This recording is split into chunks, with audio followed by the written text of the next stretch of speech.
तो मोहाली में इंटेलिजेंस दफ्तर में ये धमाका होता है और जैसे कि इस रिपोर्ट में भी आपने देखा कि इस धमाके के बाद कई अहम सवाल उठते हैं और क्या उन सवालों का जवाब अब तक सामने आ चुका है या मिल सकता है, ये जानने के लिए मेरे सहयोगी सत्येंद्र चौहान का रुख करेंगे जो हमारे साथ सीधा वहां से जुड़ रहे हैं। सत्येंद्र, सवाल तो कई उठ रहे हैं लेकिन अब तक जांच कहां तक आगे बढ़ी है, क्या कुछ और ताजा जानकारी मिली है इस धमाके से जुड़ी? देखिए मलिका, इस पूरे मामले में अब मल्टी एजेंसियां जांच में शामिल हो गई हैं। एनआईए की टीम भी यहां पर आ सकती है और बहुत जल्द ऐसा कहा जा रहा है कि अन्य कई एजेंसियां इस पूरे मामले की छानबीन कर सकती हैं। लेकिन मैं इतना बताना चाहूंगा कि इंटेलिजेंस ब्यूरो किसी भी सरकार की आंख नाक कान होता है और इंटेलिजेंस ब्यूरो का काम होता है कि दूसरी एजेंसियों को खबर देना कि सावधान रहें, अलर्ट रहें। और यहां पर हमला इंटेलिजेंस ब्यूरो की बिल्डिंग पर हुआ है। तस्वीरें मैं आपको दिखाता हूं। ये देखिए, रात में शायद हम साफ से तस्वीरें नहीं दिखा पाए थे। ये जो तीसरी मंजिल आपको दिखाई दे रही है जिसको एक व्हाइट कपड़े या फिर कागज से ढका गया है, दरअसल ये वो तीसरी मंजिल है जहां पर ये धमाका हुआ था। आरपीजी, रॉकेट प्रोपेल्ड ग्रेनेड जिसको कहा जा रहा है। और हालांकि पंजाब पुलिस भी इस पूरे मामले को लेकर कंफ्यूज नजर आ रही है। शुरुआती दौर में पंजाब पुलिस ने कहा कि यहां पर आतंकी हमला नहीं हुआ है और किसी तरह का नुकसान नहीं हुआ है, लेकिन जब तस्वीरें आई तो उसमें साफ दिख रहा था कि ये जो हमला किया गया है वो आरपीजी ही है। और उसके बाद पंजाब पुलिस की तरफ से बयान आया कि यहां पर रखे विस्फोटक में ये ब्लास्ट हुआ है। लेकिन जो कमरे की तस्वीरें हैं वो आप देख सकती हैं, उसमें साफ लग रहा है कि कमरा खाली था।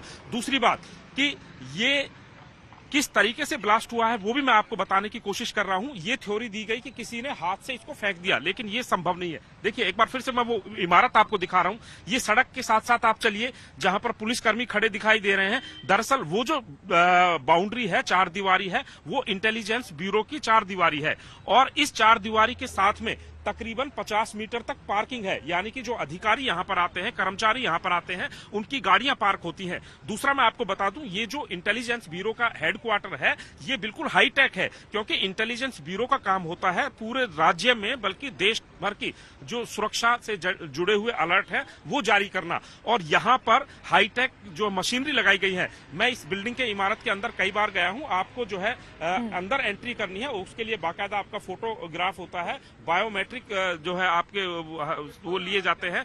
लेकिन जिस तरीके से धमाका हुआ है वो कहीं ना कहीं साफ शब्दों में पंजाब पुलिस के लिए आने वाले समय का एक चैलेंज है, क्योंकि जब इंटेलिजेंस ब्यूरो के अंदर धमाका होता है तो इसको आप नजरअंदाज नहीं कर सकते, हल्के में नहीं ले सकते।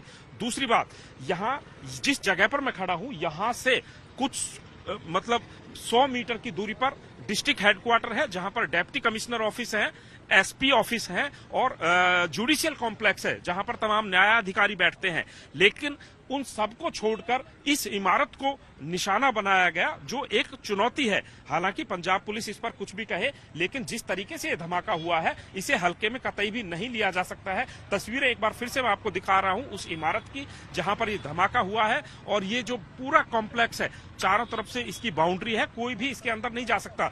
हाथ से फेंकने की अगर बात करें तो तीसरी मंजिल है, तीसरी मंजिल में भी तकरीबन 70 से 80 या फिर 100 मीटर भी मैं कहूं उस चार दीवारी से दूर है। तो 100 मीटर की दूरी से किसी के लिए तीसरी मंजिल पर कुछ विस्फोटक फेंकना वो हजम नहीं होता है। आरपीजी जिसको पोर्टेबल रॉकेट लॉन्चर कहा जाता है, उसकी संभावनाएं यहां पर हैं। फिलहाल इस पूरे इलाके की सीसीटीवी पंजाब पुलिस ने हासिल कर ली है और इस पूरे इलाके में जो मोबाइल का डाटा उठाया जा रहा है कि जब ये धमाका हुआ उससे 1 घंटे पहले तक कितने लोग यहाँ पर मौजूद थे, कौन कौन यहाँ से निकले थे। उसके अलावा सीसीटीवी कैमरे पूरे खंगाले जा रहे हैं। तस्वीरें आप देख सकती हैं। फिलहाल पूरे इस इलाके को कॉर्डन ऑफ कर दिया है। कुछ मीटर की दूरी पर पुलिस के व्हीकल आपको दिखाई दे रहे हैं, पुलिस के जवान आपको दिखाई दे रहे हैं। और ये देखिए जो आसपास छोटी मोटी दुकानें हैं ये आप देख सकते हैं, तस्वीरें मैं दिखा रहा हूँ। यहाँ पर पुलिस की गाड़ी रुकी है और यहाँ पर भी अब तफ्तीश की जा रही है। कोई सीसीटीवी कैमरा इन्होंने लगाया हो या फिर किसी को आते जाते देखा हुआ